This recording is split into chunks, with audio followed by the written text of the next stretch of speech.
Hello guys, welcome back to my channel. ഞാൻ കോഴിക്കോട് താമരശ്ശേരിയിലുണ്ടായ അതിദാരുണമായൊരു സംഭവമാണ് നിങ്ങളുമായിട്ട് ഷെയർ ചെയ്ത്. ഇത് മരിച്ച ഷഹബാസാണ്. ഷഹബാസ് മരിച്ചത് അതിദാരുണമായിട്ടാണ്. തലയ്ക്ക് നഞ്ചക്ക് കൊണ്ടുള്ള അടിയിൽ തലയോട്ടി പൊട്ടിയെന്നാണ് അറിയാൻ സാധിച്ചത്. എന്തായാലും ഒരിക്കലും നമ്മൾ ആരും കേൾക്കാൻ പാടില്ലാത്ത കാര്യങ്ങളാണ് കുറേ നാളുകൊണ്ട് ഇപ്പോൾ കേട്ടുകൊണ്ടിരിക്കുന്നത്. ഈ 2025 വർഷം അതിദാരുണം ആണെന്ന് തന്നെ പറയാം. ഒരു കുടുംബത്തിലെ 4 പേരെ വെട്ടിക്കൊന്നു, പ്രണയിനിയെ വെട്ടിക്കൊന്നു, അതിക്രൂരമായിട്ട് വെട്ടിക്കൊന്നു. ഈ സംഭവങ്ങളെല്ലാം നമ്മൾ TV ചാനലിലൂടെ ഇത് ലോകം അറിയുകയാണ്. എല്ലാ കുട്ടികളും ഇത് കാണുകയും ചെയ്യുന്നുണ്ട്. പക്ഷേ എന്നിട്ടും ഇതിനൊക്കെ ഗവൺമെൻറ് ശിക്ഷകൾ കൊടുത്തിട്ട് പോലും ഈ കുട്ടികളൊന്നും എന്താണ് ഈ തെറ്റുകൾ ചെയ്യുന്നതിൽ നിന്ന് പിന്തിരിയാത്തത്. അതിൽ നിന്നെല്ലാം നമുക്ക് മനസ്സിലാക്കാം, അതിദാരുണമായ ശിക്ഷ തന്നെ ഇതിനൊക്കെ കൊടുക്കണം. എന്തായാലും ഷഹബാസിൻ്റെ ഉപ്പ പറഞ്ഞതുപോലെ നമ്മളൊക്കെ സാധാരണക്കാരാണ്. പക്ഷേ ഈ കുട്ടിയുടെ ജീവൻ നഷ്ടപ്പെട്ട അവർക്ക് മാത്രമേ ഉള്ളൂ സങ്കടം. മീഡിയക്കാരാണെങ്കിലും കൂട്ടുകാരാണെങ്കിലും എല്ലാവരും ഓർക്കും 10 ദിവസത്തേക്ക്. പക്ഷേ ഒരു ജീവിത അവസാനം വരെ നാളത്തെ എൻ്റെ എല്ലാ പ്രതീക്ഷകളുമായ മക്കളെക്കുറിച്ചുള്ളവർ അവരവരുടെ മാതാപിതാക്കൾക്ക് മാത്രമേ കാണൂ, അല്ലേ? ഒരിക്കലും ഒരു കുട്ടിയും ഇനി ഇങ്ങനെയുള്ള തെറ്റുകൾ ചെയ്യാൻ മുതിരരുത്. ആ രീതിയിലുള്ള ശിക്ഷകൾ നമ്മൾ കൊടുക്കണം. പണ്ട് വിദ്യാർത്ഥികളെ അടിച്ച് പഠിപ്പിക്കുമ്പോൾ അത് കുറ്റമായിട്ട് ഇടയ്ക്ക് വന്നു. അതുവഴി ഇവരുടെയൊക്കെ എനിക്ക് തോന്നുന്നു ടെൻഡൻസികൾ കൂടി വന്നെന്ന് തോന്നുന്നു, അല്ലേ? ചെറിയ തെറ്റുകൾ ചെയ്താൽ ശിക്ഷിക്കാൻ പറ്റാത്ത അവസ്ഥയാണ് വീട്ടിൽ. സ്കൂളിൽ ശിക്ഷിക്കാൻ പറ്റത്തില്ല. പിന്നെന്താണ് ഇവർക്ക് പേടി, എന്താണ് ഭയം? പക്ഷേ ഒരിക്കലും എൻ്റെ പൊന്നു മക്കളെ ഇതേപോലുള്ള ക്രൂരകൃത്യങ്ങൾ നമ്മൾ ചെയ്യാൻ പാടില്ല. നമ്മളെപ്പോഴും ചിന്തിക്കുക, ഒരു തെറ്റ് ചെയ്താൽ അതിനൊരു ശിക്ഷ നമുക്കുണ്ടായിരിക്കും. ചിലപ്പോൾ നമുക്ക് നീതിന്യായ കോടതിയിൽ നിന്ന് നമുക്ക് ശിക്ഷ കിട്ടിയില്ലെങ്കിലും ദൈവം നമ്മെ കരുതി വെച്ചിട്ടുണ്ടെന്ന് തന്നെ ഓർക്കുക. ഇനിയെങ്കിലും നല്ല മക്കളായിട്ട് വളരാൻ എല്ലാ മക്കളെയും ദൈവം ഇടയാക്കട്ടെ എന്ന് നമുക്ക് പ്രാർത്ഥിക്കാം. കരഞ്ഞുകൊണ്ടല്ലാതെ ഒരിറ്റ് കണ്ണീർ പൊഴിക്കാതെ നമുക്കാർക്കും ഈ ന്യൂസ് കാണാൻ പറ്റില്ല. ഒരു വശത്ത് കൊല ചെയ്യപ്പെട്ട വിദ്യാർത്ഥികൾ ഒരു വശത്ത് ഒബ്സർവേഷനിൽ കഴിയുന്നു, മറുവശത്ത് അലമുറയിട്ട് കരയുന്ന, എന്തിനാണ് അവനെ കൊന്നതെന്ന് പറഞ്ഞ് അലമുറയിട്ട് കരയുന്ന കുട്ടികളാണ് അവനെ കാണാൻ വന്ന ഓരോ കുട്ടികളും. 10ാം ക്ലാസ് വിദ്യാർത്ഥിയായിരുന്നു മുഹമ്മദ് ഷഹബാസ്. പിന്നെ ഈ കുട്ടികൾ 5 വിദ്യാർത്ഥികൾക്കെതിരെയാണ് കുറ്റം ചുമത്തിയത്. ഇൻസ്റ്റഗ്രാമിലെല്ലാം അവരുടെ സംഭാഷണങ്ങളെല്ലാം പുറത്തു വന്നിട്ടുണ്ട്. അവർ പരസ്യമായിട്ട് മാപ്പ് ചോദിച്ചത് അടക്കമുള്ള സംഭാഷണമെല്ലാം പുറത്തു വന്നിട്ടുണ്ട്. പക്ഷേ ഈ 5 പേരെ ഒബ്സർവേഷൻ റൂമിലേക്ക് മാറ്റിയിട്ടുണ്ട്. ഇവരെ SLC പരീക്ഷ എഴുതിക്കാൻ കൊണ്ടുവരും, സ്കൂളിൽ എത്തിക്കുമെന്നാണ് അറിഞ്ഞത്. പക്ഷേ ഇവർക്ക് എന്തിനാണ് SLC പരീക്ഷ? ഇങ്ങനെയുള്ള കുറ്റകൃത്യങ്ങൾ ചെയ്ത കുട്ടികളെ എന്തിന് SLC പരീക്ഷ എഴുതിക്കണം? ഇവരുടെ ജീവിതവും ആ കുഞ്ഞിൻ്റെ ജീവിതം നഷ്ടപ്പെട്ടതുപോലെ തന്നെ ഇവരുടെ ജീവിതവും നഷ്ടമാകണം, അല്ലേ?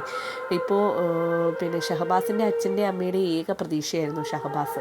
അതുപോലെയാണ് ഓരോ കുടുംബത്തിലെയും മാതാപിതാക്കളോട് നമ്മൾ പറയാനുള്ളതെന്ന് വെച്ചാൽ, പിന്നെ തെറ്റ് ചെയ്തവർ ശിക്ഷിക്കട്ടെ. അത് നമ്മുടെ മക്കളാണെങ്കിൽ പോലും തെറ്റ് ചെയ്ത മക്കൾ ശിക്ഷിക്കുക തന്നെ ചെയ്യണം. നാളെ ഒരു അച്ഛൻ്റെയും അമ്മയുടെയും മകളോ മകനോ ഈ തെറ്റ് ചെയ്യാൻ മുതിരരുത്.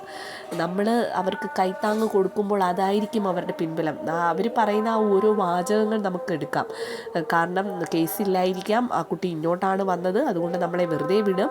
അങ്ങനെയുള്ള ഓരോ വാചകങ്ങൾ ആ കുട്ടികളുടെ മനസ്സിലങ്ങ് തറ കൊണ്ടിരിക്കുകയാണ്. എന്ന് വെച്ചാൽ ഇതൊന്നും ചെയ്താൽ ഒരു കുറ്റവും ഇല്ല, ഒരാൾ മരിച്ചാൽ കുറച്ച് തേച്ച് മാഞ്ഞങ്ങ് പോവും എന്നുള്ള രീതിയിലുള്ള സംഭാഷണം. ട്യൂഷൻ സെൻറ്ററിലെ യാത്രയപ്പ് പരിപാടിയിൽ തുടങ്ങിയ തർക്കമാണ് വ്യാഴാഴ്ച വൈകിട്ട് താമരശ്ശേരി ഹയർ സെക്കൻഡറി സ്കൂൾ വിദ്യാർത്ഥികൾ എലൈറ്റിൽ MJ ഹയർ സെക്കൻഡറി സ്കൂൾ വിദ്യാർത്ഥികളും തമ്മിൽ ഏറ്റുമുട്ടലെത്തിച്ചത്.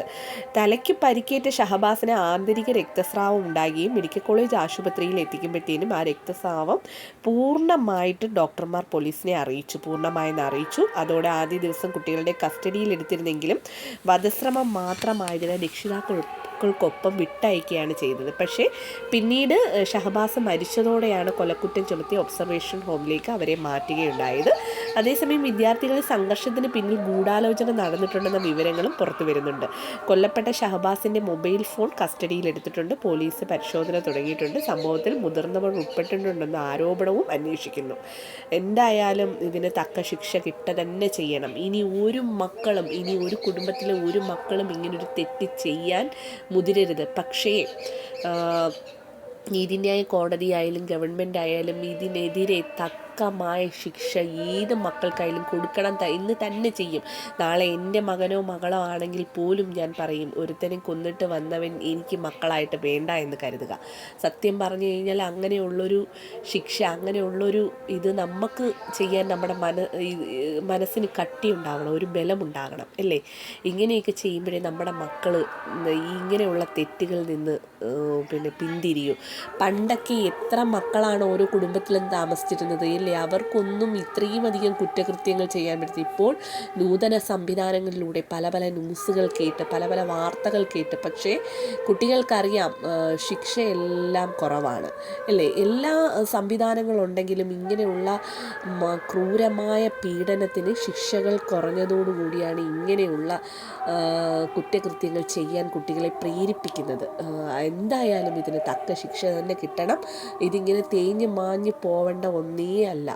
ഒരു കുട്ടിയെ എന്ത് കാരണമുണ്ടെങ്കിലും ഒരു കുട്ടിയെ കൊല്ലാൻ കാണിച്ച മനസ്സ് ഇനി ഒരു കുട്ടിക്കും അത് ഉണ്ടാവരുത്, ഒരു കുട്ടികൾക്കും ഉണ്ടാവരുത് എന്ന് നമുക്ക് ആത്മാർത്ഥമായിട്ട് പറയും. നമ്മുടെ എല്ലാവരുടെയും കുട്ടികളെ നല്ല മക്കളായിട്ട് മാറ്റണേ ദൈവമേ എന്ന് നമുക്ക് ആത്മാർത്ഥമായിട്ട് പ്രാർത്ഥിക്കാം. അതിനല്ലാതെ വേറെ ഒന്നിനും പറ്റില്ല. അപ്പോൾ സപ്പോർട്ട് ചെയ്യുക, ചാനൽ സബ്സ്ക്രൈബ് ചെയ്യുക, കമൻറ്റ് ചെയ്യുക. ഓക്കെ.